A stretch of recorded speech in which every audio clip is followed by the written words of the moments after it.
Hein, welcome. Thank you. Maybe you could introduce yourself and mention about your project Faction. So my name is McKendrick. I'm the CEO at Faction. And at Faction, we move driverless fleets. I like to differentiate between driverless and autonomous because our vehicles are a combination of autonomy plus human supervision. We call teleassist. Why is now the right time for Faction? So Faction, I consider us kind of a third generation driverless company. And we've learned a lot over the last few years about how you develop these technologies. But the reality is there is a number of applications for driverless vehicles, from driver shortages, last mile logistics, vehicle on demand, that we need these types of technologies to solve a lot of our transportation and mobility needs. Very nice. Today is our first TDK Ventures Portfolio Summit. Did you enjoy it? Did you find it valuable? TDK Ventures Portfolio Summit has been fantastic. Not only were we able to share what we do at Faction with a number of other companies in the portfolio, but we were also able to make connections with a few other companies where we can do some better together things. And I know TDK is big on TDK goodness, and this was just another good example of it. Very nice. So maybe you can tell us about one or two of these examples of potential synergies. So one of the other companies that was here today was Analog Inference, and they approach AI slightly differently. It's a little bit more of a pragmatic approach to AI. I like to say we're a pragmatic approach to driverless technology, and we got very excited about doing a follow-up with them to learn how we might incorporate some of their technologies in kind of edge compute when you think about doing driverless systems. Very nice. I was going to ask, which of the portfolio companies did you find most interesting? Was it Analog Inference or? It's a very good question because I think there's other companies that are working on new energy solutions that we find very interesting, which is not directly related to what we're doing. But you would think of companies that are doing things like green hydrogen that was presented earlier today. Those are very interesting technologies that can have a profound impact on a very large number of sectors. Very profound. What does TDK goodness mean to you? So I think I've been experiencing TDK goodness from the day I met the TDK Ventures team. And really what it came down to is the team is very engaged in all of their partner companies.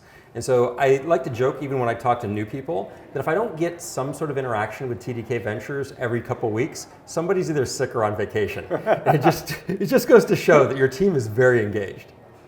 Can you give us an example of a TDK goodness that moves the needle for you? Introductions and connections with other people in the industry is probably number one.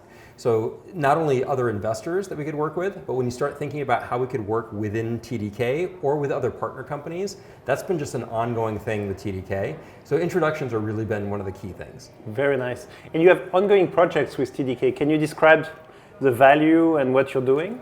So it was funny, when we first started engaging with TDK, one of the first teams that jumped on us immediately was the InWheelSense team, because they were developing a very innovative wheel sensor that harvests energy, but also provides data that you can then use to take action on. And so instead of using traditional things like IMUs or pressure sensors or vibration sensors, the InWheelSense team combined all of these capabilities into a very small module. And then that module actually powers itself as a wheel moves. And so for a company like Faction, where we're doing safety critical systems and driverless vehicles, getting real-time data from every single wheel on the vehicle and cross-checking that against the sensors we already have on the chassis gives us the ability, what I say is trust and verify everything on the system. And it was a very interesting program to take a look at. So Hein, why did you start with light vehicles? There were actually a couple of good reasons to start with light electric. One is we're huge believers on right-sizing the vehicle to the mission. One of my ongoing jokes is bringing you or I a pizza in a 4,000-pound electric vehicle with 300 miles of battery range is a little bit of overkill. Mm-hmm. At the same time, filling our cities with more full-size vehicles, whether it's sedans or SUVs, is really not going to help our urban gridlock, parking, traffic situations. And so these lightweight vehicles, I believe, are being right-sized for the missions we're actually asking them to do. Save the big vehicle for the trip on the weekend or the fun sports car or something. But for our day-to-day, we need to get smarter about how we use our vehicles. Very nice. Where do you see Faction in 5 years?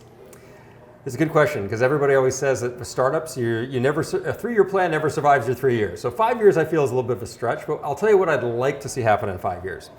I want to see a fundamental transformation in terms of how we do mobility in urban centers. We all experience the pain of parking, congestion, and traffic, and a lot of it is because all of us are driving single occupant in large vehicles. In many cases, 4-door sedans or more. SUVs are probably the worst example. If you can start to do shared fleets for mobility, whether it's last mile logistics, or you use it for vehicle on demand, where you can request a vehicle and drive it yourself even. That will simplify our traffic situations in cities, alleviate parking, we get to reclaim space. That's what I'd like to see happen. And this is something that Faction's a contributing company to this, but it's going to take a large number of companies in the mobility space to make it happen. And I see this really as a rising tide lifts all ships, and we would like to be part of that movement. A full ecosystem. Of course. So which type of company do you think we should invest next to help that mission? It's a very good question because there's a number of things you can do to help. Everything from when you look at driverless technology like we're doing, the ecosystem to support the vehicles that we're looking to deploy can have a big impact. A lot of the legacy companies in automotive are not necessarily prepared for this digital transformation. And the fact that TDK supplies a lot of components to multiple industries, especially mobility, finding a way to move quicker and be able to deploy these advanced technologies faster is the biggest impediment we have to next generation mobility. Perfect. Thank you, Hein. We are really happy to be part of your journey. Same. Thank you very much.